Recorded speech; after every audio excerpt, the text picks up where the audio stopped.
천안 당대표 권한대행님 말씀 주십니다. 네, 천안입니다. 우리 아이돌을 꿈꿨던 8살 김하늘 양의 명복을 빕니다. 예쁜 별에서 편안하게 안식하기를 진심으로 기원합니다. 교사가 학교에서 초등학생을 살해하는 상상조차 할 수 없는 일이 벌어졌습니다. 충격적인 사건인 만큼 교육부, 국민의힘과 더불어민주당은 앞다퉈 하늘입법의 조속한 입법, 신속한 입법을 약속하고 있습니다. 재발 방지를 위한 입법은 반드시 필요합니다. 다만 두 가지 방향성을 제시하고자 합니다.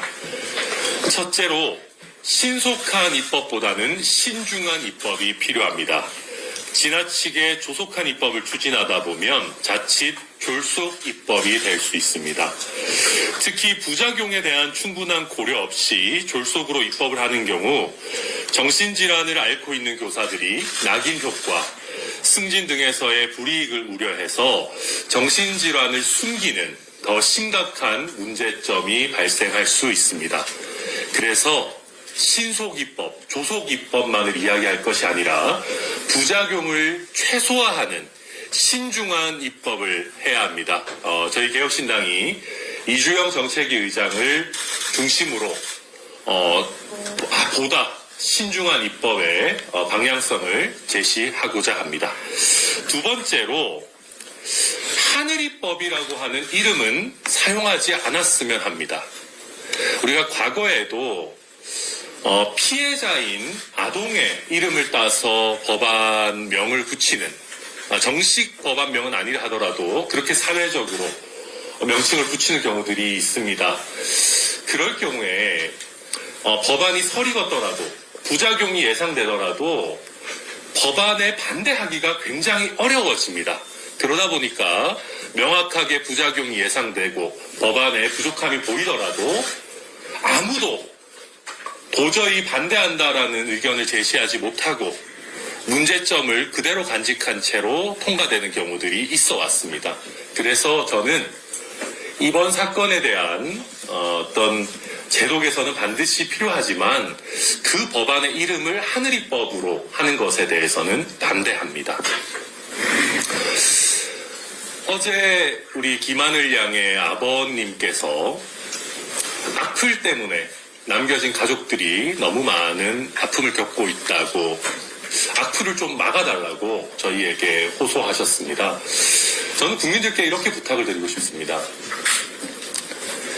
8살 난 아이를 잃은 부모가 그 이후의 대처를 함에 있어서 국민과 대중들의 눈높이를 완벽하게 만족시키는 대응을 할 수 있을까요? 저도 10살 난 초등학생 아이를 키우고 있지만 저처럼 정치를 해온 사람도 만약에 아이를 잃는 그런 일이 있다면 정말 제대로 된 대응을 하기가 굉장히 어려울 겁니다. 그래서 우리 국민들께서도 설령 남겨진 유가족의 대응에 다소 국민 눈높이 안 맞는 부분이 있다 손 치더라도 그런 부분들은 좀 너그럽게 봐주시고 악플은 자제해 주시기를 꼭 부탁드리고 싶습니다.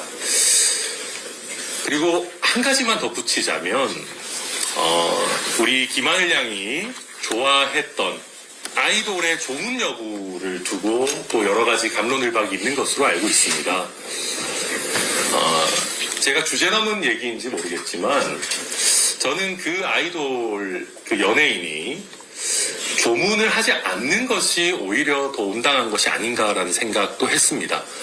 물론 극단적인 어떤 예측이겠습니다만은, 극단적인 저의 걱정일지 모르겠습니다만, 혹여 만에 하나 정말 초등학교 저학년 아이들이 나에게 어떤 변고가 생기면 내가 좋아했던 아이돌이 조문을 오는 거냐라고 하는 그런 잘못된 생각을 할 가능성도 완전히 배제하기는 어렵습니다. 그래서 저는 이런 부분 굉장히 신중해야 한다라고 생각하고, 이 부분을 포함해서 우리 많은 국민들께서 조문하는 마음은 가지시되 그 조문하는 마음을 가지고 우리 유가족이나 또 다른 주변에 있는 분들에 대해서 조금 비난을 하는 것은 자제해 주십사 하는 그런 부탁 말씀을 드리고자 합니다. 마지막으로 저희 개혁신당은 누구보다도 진심으로 애도하는 마음으로 또 저희가 정당인 만큼 애도하는 마음을 넘어서 아까도 말씀드렸듯이 가장 부작용 적고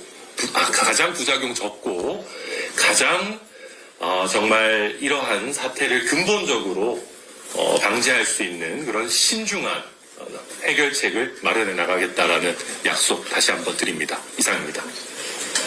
다음 이기인 최고위원입니다. 네, 이기인입니다. 문영배 재판관을 향한 탄핵 반대 세력의 사이버 불링이 도를 넘고 있습니다. 문영배 대행이 가입한 온라인 카페 음란물이 올라와 있고 이를 방관하여 성착취 범죄에 가담했다는 이유입니다.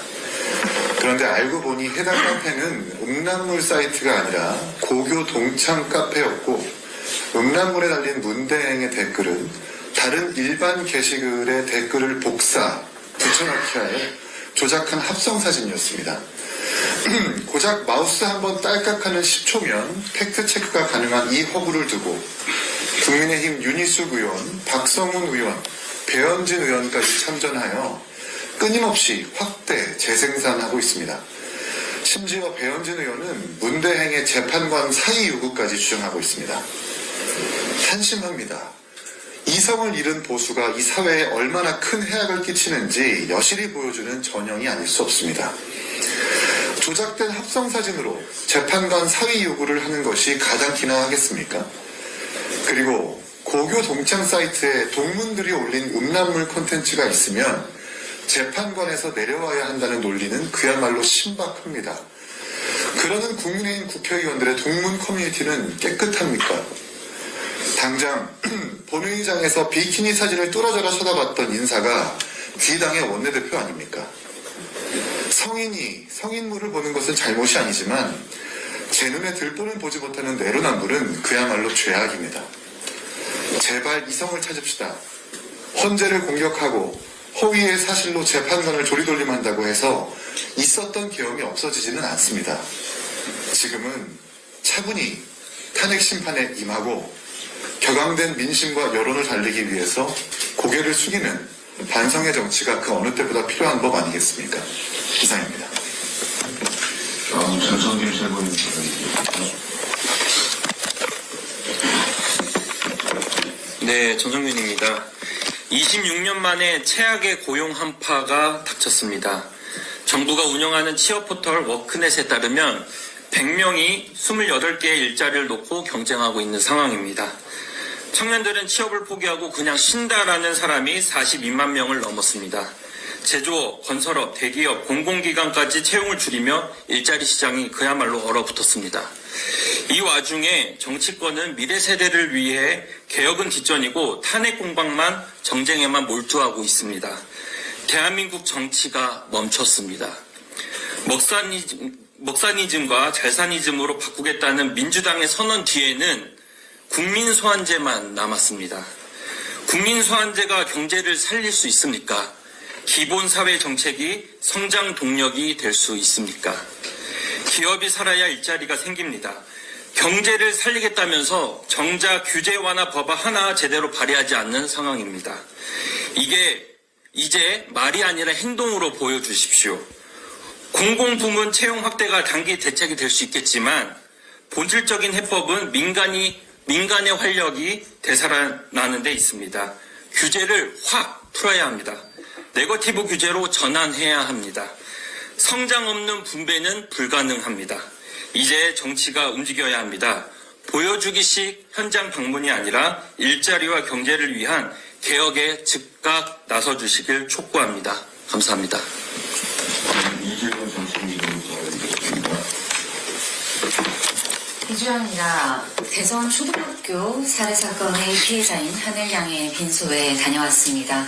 지금도 학교에서 안심하며 지내고 있을 우리의 아이들과 지난날 응급실에서 만난 환자 그리고 보호자들의 얼굴이 하늘 향해 영정 위로 스쳐가며 비통한 마음을 추스르기조차 어려웠습니다. 남겨진 가족분들의 바람대로 이와 같은 안타까운 사건이 재발되지 않도록 안전한 법과 제도를 만들기 위해 국회 또한 힘을 모아 노력하겠습니다. 다만 우리의 방향에는 올바른 전제가 있어야 합니다.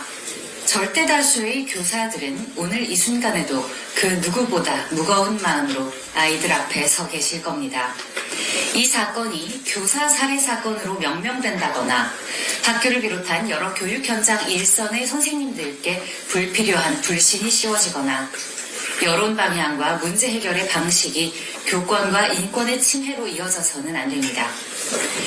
우울증을 제목으로 올리는 보도 방식도 지양되어야 합니다. 가해자의 진단명과 질병 상태가 확실히 파악되지 않았고 무엇보다 범죄 연관성이 분명하지 않은 단계에서 특정 질환을 넓은 범위에서 범죄 사건과 함부로 묶어 해석하고 또 전파하는 것은 질병에 대한 사회적 편견을 조장함으로써 환자들의 진료 접근을 막고 치료 시기를 놓치게 됨으로써 발생하는 악결과 때문에 다시 한번 사회적 편견이 강화되는 대단히 위험한 결과를 초래할 수 있습니다. 정신건강의학적 질병 혹은 장애를 가진 환자들과 그 가족들은 대부분 치료에 협조적이고 자활과 사회 복귀에 의욕이 있습니다. 그들에게 필요한 것은 제대로 치료받을 수 있는 권리입니다. 그것이 환자들에게 지켜주어야 할 진짜 인권입니다. 관료와 정부가 만들기 쉽고 다루기 쉬운 실적 위주의 공허한 마음건강 지원이 아니라 아픈 사람을 아픈 정도에 맞게 도울 진짜 정책이 필요합니다. 교사들의 상태를 수박 겉핥기식으로 전수조사하는 것이 중요한 것이 아니라 교사들이 정신적 어려움을 겪을 때 교사와 학생을 함께 보호할 수 있는 상담 체계와 진료 지원 그리고 휴직 기회가 보장되어야 합니다. 예비 인력과 보조 교육도 필요할 겁니다. 이것은 타 직역에 있어서도 동일합니다. 코로나와 의료개혁을 통해 사라져버린 격리병동과 보호병동을 되살릴 방안도 속히 마련해야 합니다. 운영할수록 적자여서 유지가 불가능하고 자타해의 위험이 있는 환자를 돌보아야 하는 의료진에 대한 보호와 권리 인정은 부존재하며 국가는 규제와 행정 절차의 의무만 지우는 방식으로는 정신건강의학과의 적절한 진료 체계가 지속 가능하지 않습니다. 병원에 대해서는 특수환경 병상 간격 등 시설 규정의 제정 및과 긴급 입원 관련 법령의 개정, 입원 및 상담 수가의 정상화가 이루어져야 합니다. 의료진들이 자신들의 정신건강을 돌볼 수 있는 환경도 필수적입니다. 환자들에 대해서는 적절한 진료 접근이 가능한 생애주기별 통합 정신건강 관리 가이드라인, 장기적으로는 사회복귀 시스템 및 추적진료 활성화를 통해 가급적 많은 환자들이 최대한 빨리 치료의 혜택을 받고 원래의 일상을 유지할 수 있도록 도와야 합니다.